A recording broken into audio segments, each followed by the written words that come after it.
Hello again, Lockpicking Paul here, and this is a follow-up video to the Lowe and Fletcher 7-lever cabinet lock, which I picked recently. This is the key for that lock, and if we put it in, you can see it works fine. This is not the key for that lock. In fact, something I knocked together myself in the garage yesterday afternoon. And if I put it in here, give it a little wiggle because it's not a great fit, you'll see it opens the lock just fine. What's that about? Well, a comment was made on a video about something I said about the lock. I said it had a pin in the lever pack to keep the levers together, and I didn't say why, and I didn't really know why that pin was there. It's just almost a throwaway comment, but what it did do is I could see it aligned the levers, and someone said, it's not there to keep the pins together, it's there for something else. I'm sure you can work it out. So it really prompted me to think about this and think, what was I looking at? With a little bit of thought, I thought, oh, well, it's the two levers that pin passes through have just got holes in. All of the other levers have got slots. If you just hit the two levers that had the hole, it would lift the entire pack. So my guess is it's a mastering device, and allows a master key to be used to open the lock, and I thought I'd test that theory. And that's what this is.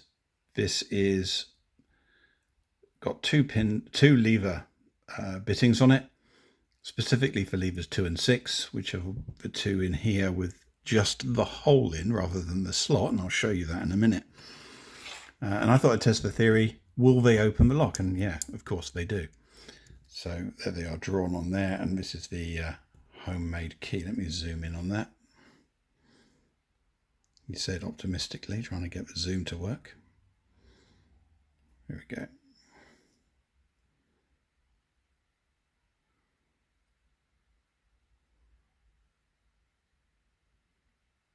Okay, so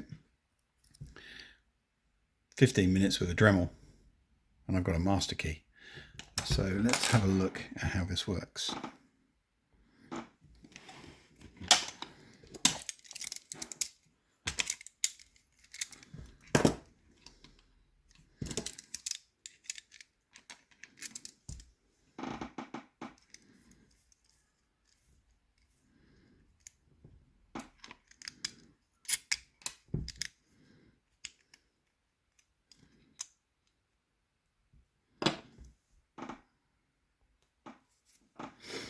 Right, so this is what we looked at before. Let me just sort of line this back up again. It doesn't work great with the cover off, but we'll do the best we can.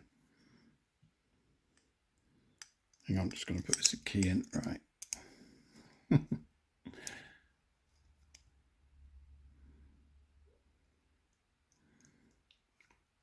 If we get it right, it will actually open the lock just on those two levers, but it needs a bit of jiggling. I think I'll have to compress the lever pack.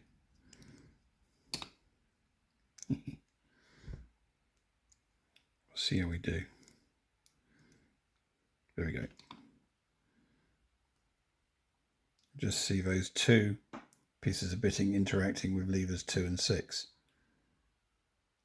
And that opens the lock right up.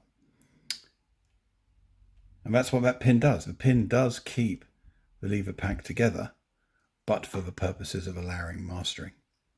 So I thought I'd look into this a little bit more, because obviously if it is a mastered lock, and these can be mastered, you can buy them in both mastered and unmastered forms, and I'm assuming, but if unmastered, they just leave the pin out. And I have tried it. I've taken the pin out, tried to open it with the homemade master key, and it doesn't work. So that is absolutely required. So you hit those two levers and it lifts the rest of the pack up. And so I did some digging around online, and yeah, here you go. Here is the, I'm going to put it over on the right hand side of the screen here. This is an advert to buy a master key for a ZL. And you can see from the front here, this is a ZL series lock. So sort of £6.60, I think, gets you a key for this, or you can go and machine one out of an old gate hasp, which is what that was made from. So anyway, there you go. Making a master key to fit one of these locks, and the patterns are all very, very readily available online. So which is a bit of a security concern. It's dead easy to obtain these or even make them, as it happens. So there you go. Just an interesting piece of trivia. Every day is a school day. And I don't know who the person was who actually asked the question or made the comment, but thank you very much for making me think a little harder about this, because obviously I've learned something new. All right, that's it. Thank you very much. Cheers.